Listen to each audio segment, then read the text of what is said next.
There's so many people in the community that want to do something to help people that have less than they do, and oftentimes they don't know what to do. And there's simple ways to get involved and help those families. In our program, we take all families. That's our niche. We take single mothers. We take single fathers, which is a growing dynamic in our community that is often overlooked.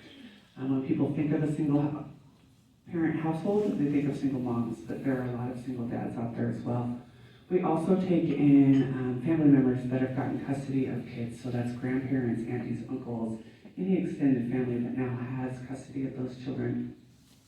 And what we see in our program, I'm kind of a number nerd, so I'm going to throw some numbers out at you. Last year, over 50% of the families that came into our program, the parents were working full-time and could not afford housing. What we also saw this last year, which is something we haven't seen before, were people losing their rentals that they had rented for a long time because the owners had sold in the housing market.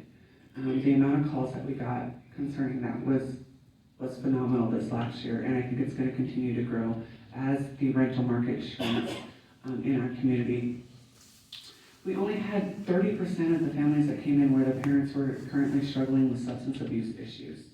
So the families that we're seeing in our program are, they're working, they're not struggling with substance abuse, and they cannot afford housing in our community. That's the big issue.